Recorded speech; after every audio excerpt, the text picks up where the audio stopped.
Joe Kelleher, World War II vet, right? Submarines. Yes, I am. Yes, my name is Joe Kelleher. Yeah. I'm a World War II veteran and in the submarine service of the United States Navy.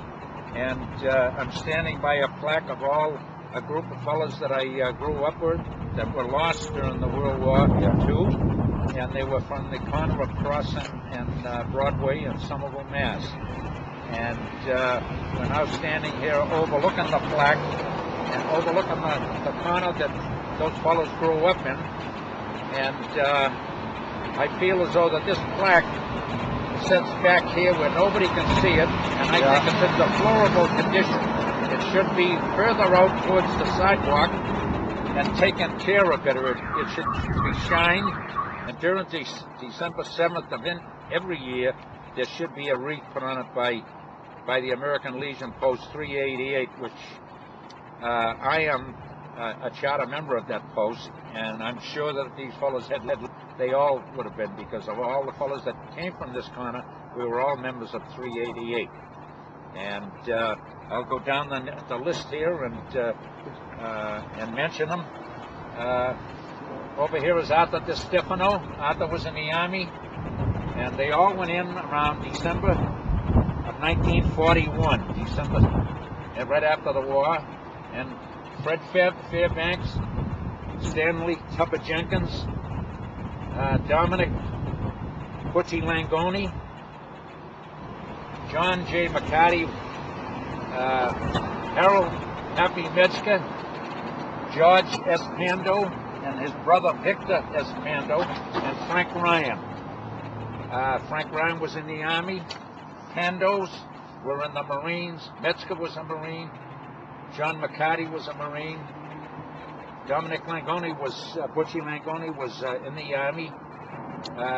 Tupper Jenkins was a Marine, and he was killed in Guam. I visited his grave for his mother when I was at the submarine base in Guam. And Fred Fairbanks, Pudgy, he was in the Army, and Jake DiStefano, he was also in the Army. And they all hung right here at this corner, right, Joe? They all hung in the corner, directly right across the street, on the corner across on Broadway. And they were all 16. They were all young men, and they went in right after the war in 1941. They were all probably just out of high school, most of them all, when they went in the service. What year do you think they graduated, Joe? Well, they were all then about 18 years old, so I would say it was 40, 41 that most of them were graduated.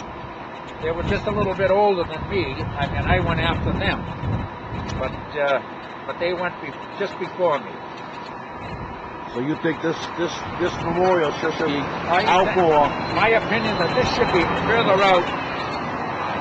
Mayor Lynch gave us this piece of land here when he was mayor, and so that we could donate this plaque and put it out here, and it was out towards the street, and it has been moved back here. What happened? There was construction in it?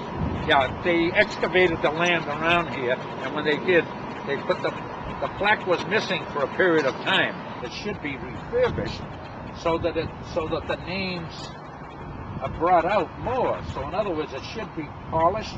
What it is, what they have done now is they have taken and darkened it, so that you can't see the names.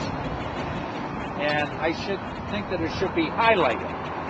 Okay. And under those conditions, then people can see it. Even all around it is all rotted, right? Even all around the post should be painted and so forth. Down the post. Yeah. Yep. It should be moved further out to the street, in my opinion, that it probably should. Yeah. It should be moved closer to the street so that people can see it, and then have the names highlighted. Yeah, it's really a sin that all these guys grew up in this corner. Yeah. And they're not being respected the right way. They're not being recognized. You know, for their endeavors in life. They lost their lives, and I know most of them are still buried where they fell. Some of them were Guam, Saipan, Tarawa, and all of those islands over there. these young men, they lost their lives over there. So I think that they should be recognized and with a nice plaque that highlights their names that overlook the planet that they grew up on. You know? Thank you, Joe. Yeah. Good job. Thank you. Good.